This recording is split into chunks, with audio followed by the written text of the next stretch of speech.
Inspector Zeeshan ने हैरान कन नज़रों से उस बूढ़े शख्स को देखा, फिर अपने सामने मेज़ पर रखी हुई इस कीमती गुड़िया को, जो बूढ़े अरबाज खान के बयान के मुताबिक वाकई कीमती हीरों से बनी हुई थी।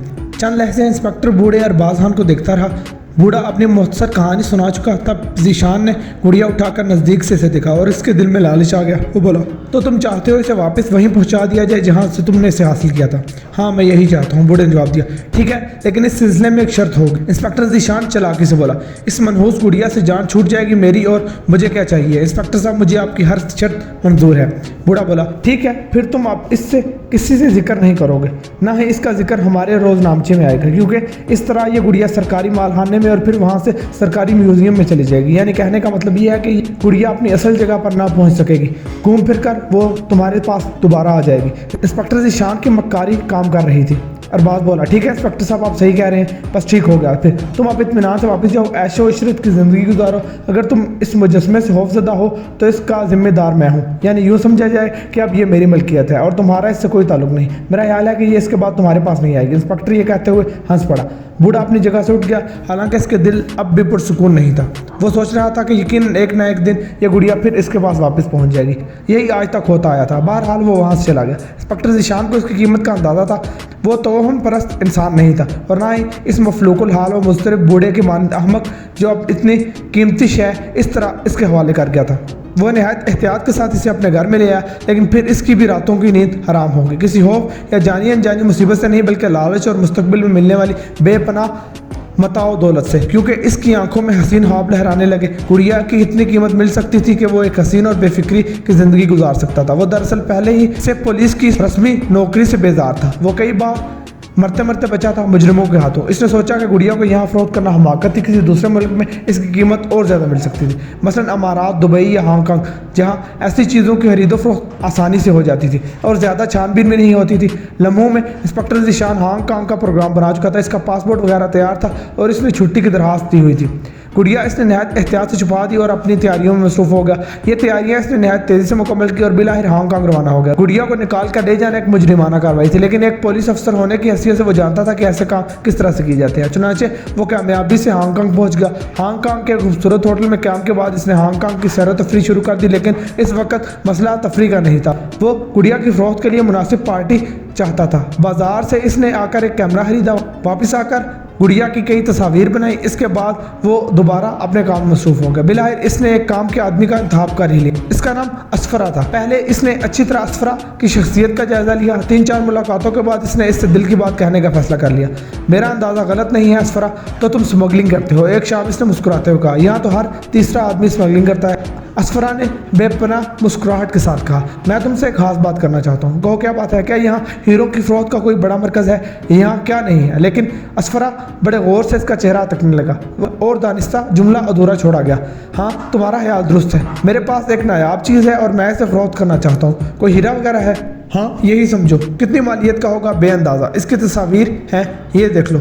ये कहते हुए ज़ीशान ने तस्वीर उसे दिखा दी। इतने बड़े बड़े हीरे, लेकिन क्या ये जुड़े हुए हैं? हाँ, बेदाग हैं मुकम्मल तौर पर।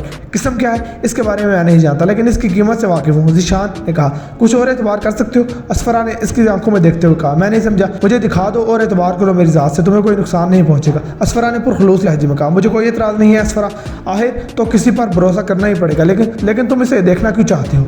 क्या तस्वीर से काम नहीं चल सकता? ज़ीशान ने कसी कदर हिचकिचाहट से कहा, यह बात नहीं है मेरे दोस्त, लेकिन मैं 15 सालों तक हीरों की तिजारत करता रहा हूँ और मुझे इनकी कीमत का अंदाज़ा करने में दिक्कत नहीं होती। ओह, ये बात है।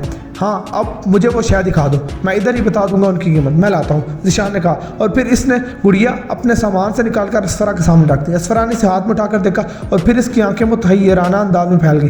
ज़ीशान गौर से इसकी शक्ल देख रहा था।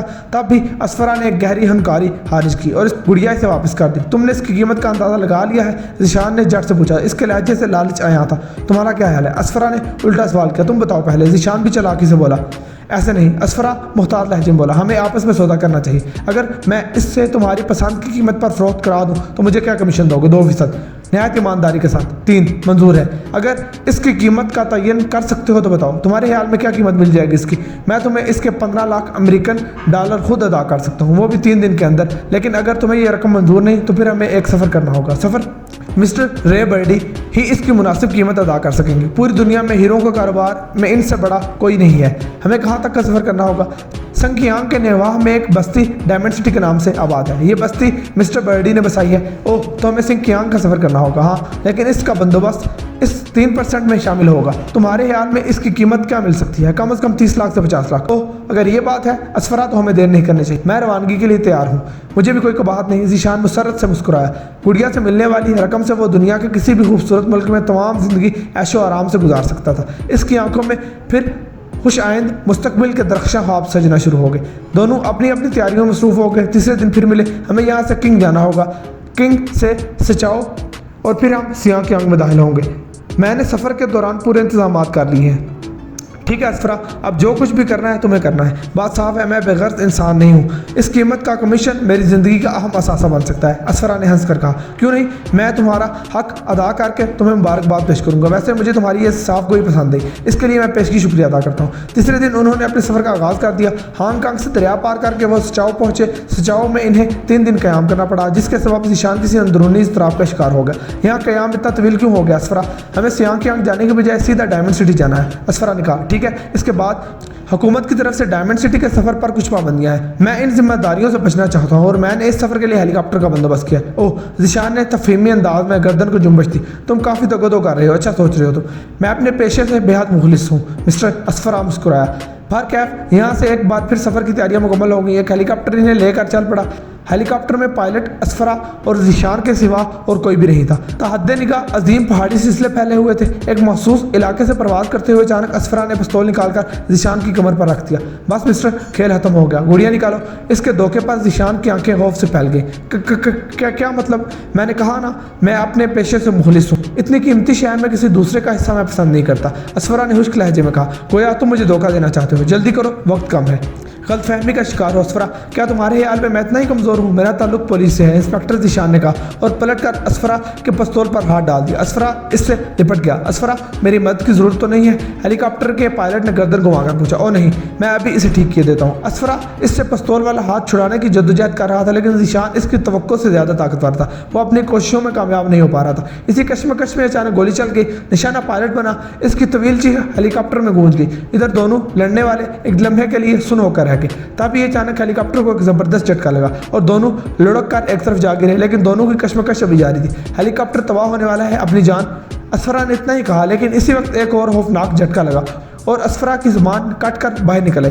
चंद लफ्ज़ों के बाद हेलीकॉप्टर एक बुलंद पहाड़ पर जा टकराया और इसके पर हचे उड़ गए। इसका मलबा नीचे गिरने लगा और जहाँ ज़ीशान की लाश गिरी थी वहाँ एक गार का दहाना था। एक गार जिसका दहाना इंसान से मुशाबा था। गुड़िया इसके कोट की जेब से निकलकर गार के दहाने पर जा पड़ी। तभी अजीब सी शक्लो सूरत वाले राहब ने इसे उठाया और गार के अंदर बने हुए दूसरे गार की जानिब चल पड़ा। स्याह मुजस्मा अपनी हेबतनाक शक्लो सूरत के साथ मौजूद था।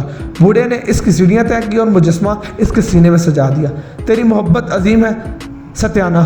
फ़राक की घड़ियाँ महबूब के विसाल की अहमियत बढ़ाती हैं। वो वापस आ गई है। तूने इसके लिए ज़िंदगी तबाह कर दी। भला किसकी मिजाल है कि वो इसे तुझसे दूर रख सके? बूढ़ा तिब्बती राहब आहिस्ता आहिस्ता सीढ़ियाँ उतरा। फिर वो गार के दहाने से बाहर निकल गया। बुझती हुई मशलें फिर से रोशन हो गई।